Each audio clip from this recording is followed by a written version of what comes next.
Qu'est-ce que tu fais? Je suis en train de noter les variétés qu'on vient de planter dans cette haie fruitière. Qu'est-ce que tu as planté alors? Eh ben, ça c'est une haie fruitière intermédiaire. Donc en fait, elle est entre deux haies fruitières principales. Donc les haies fruitières principales sont plantées avec des grands arbres greffés sur franc. Et les haies fruitières intermédiaires, elles sont plantées avec des arbres plutôt de moyenne vigueur. Donc là, dans celle-là, au début, on a des pruniers. Et après, on a des cerisiers, mais greffés sur Sainte-Lucie, qui est un porte-greffe de moyenne vigueur, donc qui ne vont pas devenir très très grands. Et puis, donc à chaque fois, entre chaque arbre, on a planté en centrale un amélanchier. Donc là, tu as mis quoi?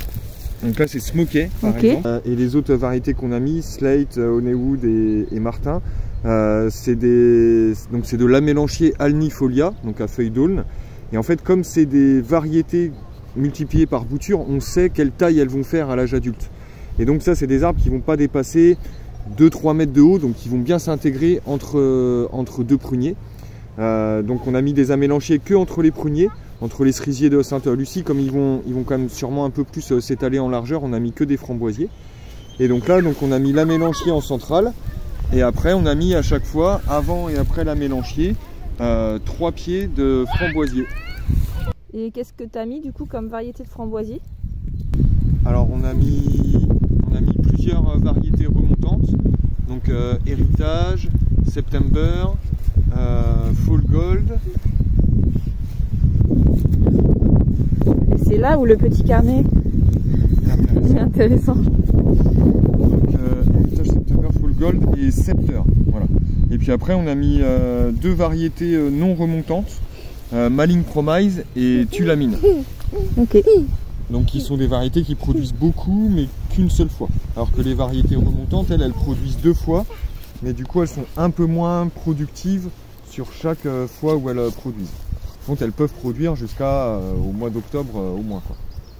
Donc c'est assez intéressant pour l'arrière-saison aussi, où des fois il y a un petit peu moins de petits fruits. Donc d'avoir et des framboisiers non remontants qui font une grosse production en été, bon, bah, ça permet de pouvoir manger plein de framboises, de pouvoir en transformer si on veut. Et puis d'avoir aussi des variétés remontantes qui elles vont remonter, donc refaire une autre récolte en septembre-octobre. Ça permet d'avoir aussi des petits fruits frais en arrière-saison.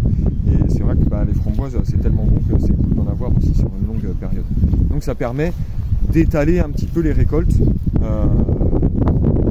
Quand on a la place, c'est bien de mettre un petit peu de chaque, un peu de variété remontante, un peu de variété non remontante, ce qui permet d'avoir un panel de récolte un petit peu plus large. Et il y en a 2 qui sont pressés que ça donne pour pouvoir manger des fruits. Donc là, le fait de relier nos arbres ensemble avec les amélanchiers et les framboisiers, et le paillage, ça va permettre de créer un espèce de couloir pour que les champignons mycorhiziens puissent connecter les différents arbres entre eux et donc les arbustes. Et puis ça va permettre de créer un corridor écologique aérien pour que les auxiliaires puissent passer d'arbre en arbre en utilisant les arbustes pour pouvoir aller réguler les ravageurs potentiels.